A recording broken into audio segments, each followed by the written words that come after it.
మాజీ మంత్రి కురసాల కన్నబాబు కామెంట్స్. ఈ ఎమ్మెల్సీ ఎన్నికల కోసం కార్పొరేటర్లతో సమావేశమయ్యాం. కూటమి ఎన్ని ప్రయత్నాలు చేసినా వైసీపీదే విజయం. మాకు సంఖ్యాబలం ఉన్నా పోటీకి రావటం వెనుక ఉన్న ఆంతర్యం అర్థం కావటం లేదు. ఎవరి కోసం గేట్లు తెరిచారో 2019 ఎన్నికల్లో చూశాం.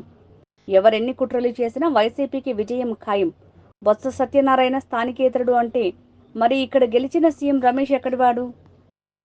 వైఎస్ఆర్ పార్టీ అభ్యర్థిగా మా సీనియర్ నాయకులు బొత్స సత్యనారాయణ గారిని గౌరవ ముఖ్యమంత్రి, మా పార్టీ మాజీ ముఖ్యమంత్రి, మా పార్టీ అధ్యక్షులు జగన్మోహన్ రెడ్డి గారు నిర్ణయం తీసుకున్నారు. ఇప్పటికే తొలి విడత ప్రచారం ఈ రోజుతో పూర్తయింది. అందరూ ఓటర్లని కలుసుకున్నారు.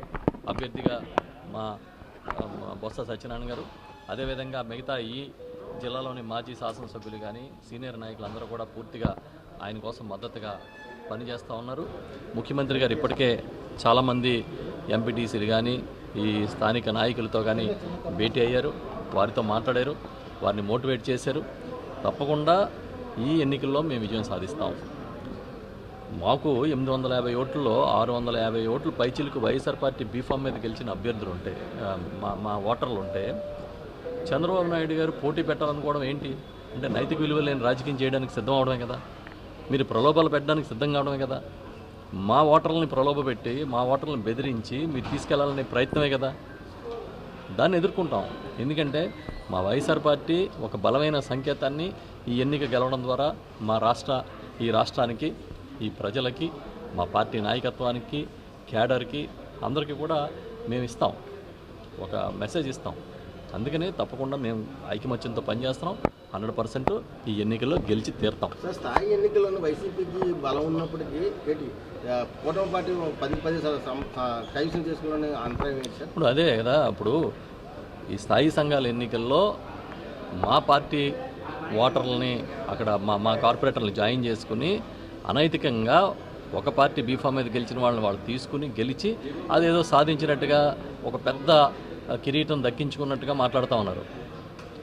మరి అంతకుముందు స్థాయి ఎన్నికల్లో మేమే కదా గెలిచాం. అంటే ఇప్పుడు అధికారం వచ్చింది కాబట్టి వీళ్ళందరినీ కూడా మీరు ఏదో రకంగా ప్రలోభ పెట్టో లేదా బెదిరించో మీరు తీసుకెళ్ళి ఉండొచ్చు. కానీ అన్ని చోట్ల అలా జరగదు. అక్కడ ఉన్న నెంబర్ చాలా చిన్నది, ఇక్కడున్న నెంబర్ పెద్దది. ఇక్కడ మాకు చాలా ఆల్మోస్ట్ 3/4 బలం ఉంది మాకు. కనుక 100% గెలిచి ప్రభుత్వం వైపు వైసీపీ నాయకులు చూస్తున్నారు. గేట్లు తెరిస్తే ప్రతి ఒక్కరు కూడా కూటమి ప్రభుత్వం వైపు వస్తారు. తప్పకుండా ఎమ్మెల్సీ కైవసం చేసుకుంటామంటూ కూడా కూటమి నేతలు అంటే 2019-24 మధ్య ఏ నాయకులు ఏ గేట్ల ముందు తచ్చాడారో, ఏ గేట్ల ముందు పడిగాపులు పడ్డారో మీకే బాధ తెలుసు. మాకన్నా మీరే రాశారు, చాలాసార్లు మీరే చూపించారు. ఎవరి గేట్ల ముందు వాళ్ళందరూ పడిగాపులు పడ్డారు, ఎవరి గేట్ల ముందు తచ్చాడారు, ఎవరు తలుపులు కొట్టారు.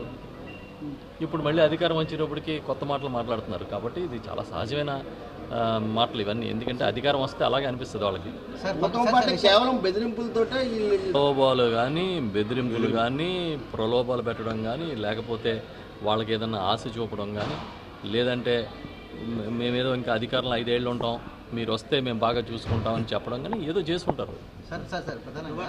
విశాఖ జిల్లాలో నాయకులు లేనట్టు పక్క జిల్లా నుంచి తీసుకొచ్చి పెట్టారు, ఎక్కడ తెలిసిపోతుంది అంటే ఓకే. ఇప్పుడు ఈ జిల్లాలో ఎంపీలుగా అయిన వాళ్ళు ఎక్కడ వాళ్ళంతా చెప్పండి. అనకాపల్లి ఎంపీ ఎక్కడి నుంచి వచ్చాడు? తెలుగుదేశం పార్టీలో గెలిచిన ఎంపీ చెప్పండి. అంతకుముందు విశాఖపట్నం పోటీ గెలిచిన ఎంపీలందరూ ఎక్కడి నుంచి వచ్చారు? అంటే బొత్స సత్యనారాయణ గారు స్థానికేతరుడా? పురంధరేశ్వరిని, సీఎం రమేష్ని స్థానికులా? చెప్పేవాళ్ళకి లేకపోతే వినేవాడికన్నా ఉండాలి కదా. కూటమి పార్టీ మెజార్టీ సీట్లు